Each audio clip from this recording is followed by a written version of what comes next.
US-ASEAN summit ends without a strong condemnation of Russia's war on Ukraine. Hello and welcome to VOA Asia Weekly. I'm Chris Casqueo in Washington. That story coming up, but first making headlines. Sri Lanka became the first Asia-Pacific country to default on its sovereign debts this century. The country has been mired in mounting economic difficulty and political instability. Residents in downtown Shanghai were let out of their homes as the city gradually eased a weeks-long coronavirus lockdown. Beijing authorities have banned dining at restaurants and closed some other public venues to stamp out a COVID outbreak. North Korean state media have increased coverage of the country's explosive coronavirus outbreak while silent on South Korea's repeated offers to help. South Korea has decided to participate in the Indo-Pacific Economic Framework, a U.S.-led effort to counter China's influence in the region.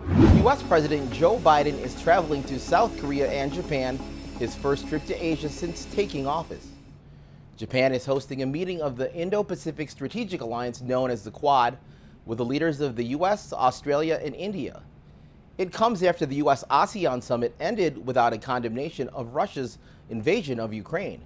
VOA's Patsy Widakuswara reports. An Indo-Pacific that is free and open, stable and prosperous, and resilient and secure is what we're all seeking.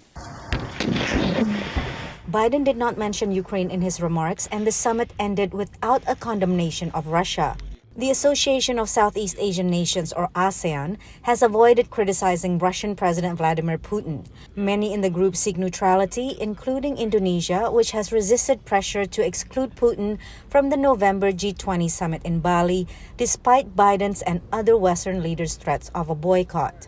Our hope is to see the war in Ukraine stop as soon as possible, and we give the peaceful resolution of a conflict a chance to succeed.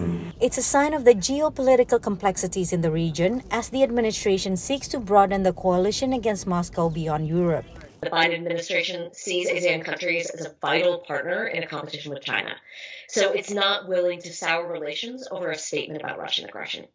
The U.S. announced a total of $150 million in initiatives for the region in climate and health infrastructure projects, including $60 million for maritime security, a concern for many regional states wary of Beijing's increasing militarization in the South China Sea.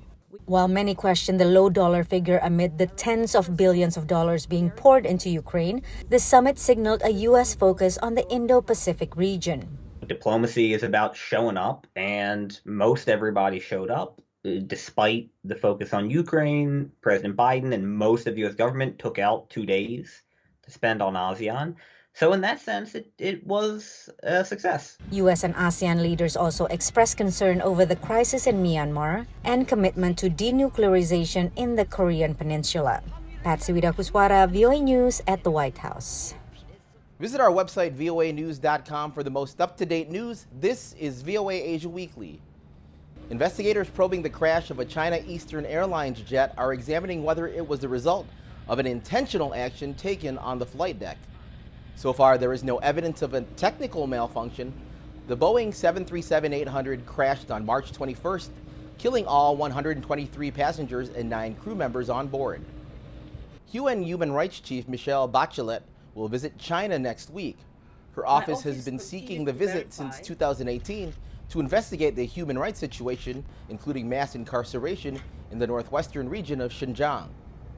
A fuel crisis is deepening in Laos as suppliers struggle to meet demand. A weakened KIP currency, high inflation, and unstable global oil market have left the country's fuel importers unable to meet public demand, the Vientiane Times reported. Finally, on VOA Asia Weekly, the world's oceans grew to their warmest and most acidic levels on record in 2021. Oceans bear much of the brunt of greenhouse gas emissions.